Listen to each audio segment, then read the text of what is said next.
A 2017 study found the first possible link between thyroid cancer and the 3 Mile Island accident. Inside this lab at Penn State's College of Medicine at Hershey, researchers studied samples from 44 patients treated at the hospital for thyroid cancer. They all lived near 3 Mile Island at the time of the accident in 1979.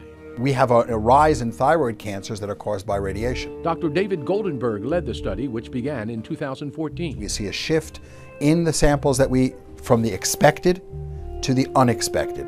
One of the explanations in an area that had a nuclear accident was that there was a release of nuclear material in a low dose. The NRC cites studies done years ago which concluded that not enough radiation escaped to cause cancers. But researchers say the tools and methods in this lab weren't available back then. Many of these studies, if not all of these studies, were not performed on actual tissue like ours was. So it's a very different thing. Dr. Goldenberg says the study shows there may have been more to the event at TMI than was known then, but he doesn't believe more people are at risk. We've talked a lot about the history of 3 Mile Island, but what does the future hold? 3 years ago, Exelon Generation announced plans to close the plant. It had not turned a profit in the previous 6 years. The decision must be made by June, when the company would have to choose whether to refuel. And WGAL News 8's Kaylin Smith looked into what the closing would mean to the state, the Susquehanna Valley, and to its workers. She also details a plan to save the plant. Yeah, just see how this ride's working. From nearby fisherman Perry Ratcliffe to 4-year-old Miles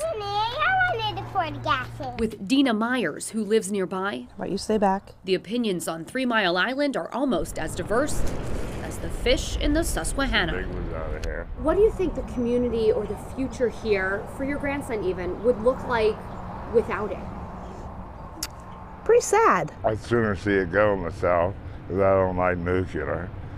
You know, but it affects a lot of people's jobs and stuff. Specifically, Nathan Grove's job. It would definitely be a change to the horizon. He's one of 675 employees at the plant. Trying to stay positive and upbeat, and I'll be there for as long as they'll have me. Grove is a chairman for the union, IBEW Local 777, so he's heard other employees' concerns as well. He's an electrician at TMI, and he's been taking classes online since 2013 to earn his associates in applied sciences, which the company does reimburse him for. He's confident he could find other work. Yeah, but that doesn't mean that we want to. We like where we work, and we're happy with what we do and the benefits that we bring to the community. Grove has been with TMI for 12 years and has a daughter that same age. The single dad is waiting to tell her until it's a done deal. It would definitely be difficult, but as parents, that's our job. These are our kids. Lower Dolphin Superintendent Robert Schultz feels it's his job, too. A horizon without 3 Mile Island to him includes parents losing jobs and potentially their homes.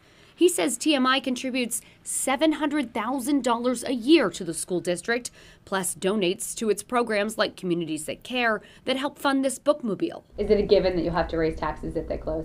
I don't see how we cannot. Without going to a referendum, the district could hike taxes by as much as $51 on a $100,000 home. It says thanks to places like TMI, it hasn't raised taxes in 10 out of the last 11 years. But when it comes to safety concerns at the nuclear plant, the superintendent stops short, saying he is not as knowledgeable as others. But he did have one thing to add. Before this, we weren't having people saying we need to come in and shut down TMI. So is it truly a safety issue, or is it other reasons behind it? So I do think the plant is unsafe. That's something activist Eric Epstein has been saying since even before the partial meltdown in 1979. He points out that if 3 Mile Island does close this year and stops providing energy that can power about 880,000 homes a year, other nuclear plants are still operating in the state. And decommissioning TMI will take time and employees. So I think there's an artificial panic out there. I think the community will be fine. I think most of the jobs will stay. The tax base should be protected. Following in the footsteps of some other states, Pennsylvania does have legislation in the works that would save 3 Mile Island. One proposal would raise electricity bills for all residential customers across the state by nearly $2.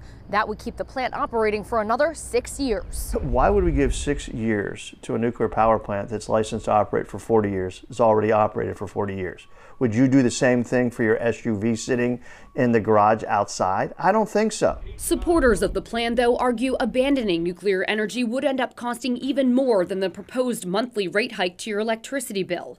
As for the opinion that may matter the most, Governor Tom Wolf wants sustainable energy. The question I think all of us as public policymakers have is, what should we be doing to facilitate that movement toward that kind of a future, and what can we do to make that transition process as smooth for all the people involved, including people who work in places like 3 Mile Island, as we can. I'm hopeful that we don't close, but if the worst happens, then you react accordingly. But it's the reaction to what happened 40 years ago that some still can't shake. The governor lived in York County back then, too. You know, just real fear about whether we could ever return to our homes. It happened before, it can happen again. They've taken so many more precautionary measurements here to maintain the safety behind that, and I'm sure without a doubt there's that scare. We won't have to be worried about that scare ever again. We're confident in our ability to run the plant safely and reliably, so that's what we're going to continue to do. Exelon Generation is creating a decommission plan now to present to the Nuclear Regulatory Commission. It's still calculating how many employees would stay on to help with the shutdown, how long the shutdown would take, and how much it may cost. Let's get back mowing. Meaning young kids like Miles may not even remember being in the shadow of the cooling tower. But this picture, taken by Nathan Grove at work after a recent storm, is one he'll never forget, even after the storm he feels he's in the midst of now passes. 3 Mile Island is not the only nuclear facility in the Susquehanna Valley. The Peach Bottom Atomic Power Station is in southern York County. It's operated by Exelon, the same company that operates TMI. But while 3 Mile Island is losing money, Peach Bottom remains profitable. The Peach Bottom Atomic Power Station is located 30 miles southeast of York, and just like 3 Mile Island, it sits near the Susquehanna River. It began producing energy in 1966. Peach Bottom Unit 1 was an experimental reactor and operated from 1966 to 1974. The 2 reactor units still operating today opened up later that year. Their licenses run through the year 2033. Right now, Exelon is seeking approval from the NRC for a second extension of its initial 40-year operating license. That extension would add another 20 years of life to the plant. Hearings are being held on the issue this month. Peach Bottom made a profit of $150 million last year, compared to 3 Mile Island's net loss of $37 million.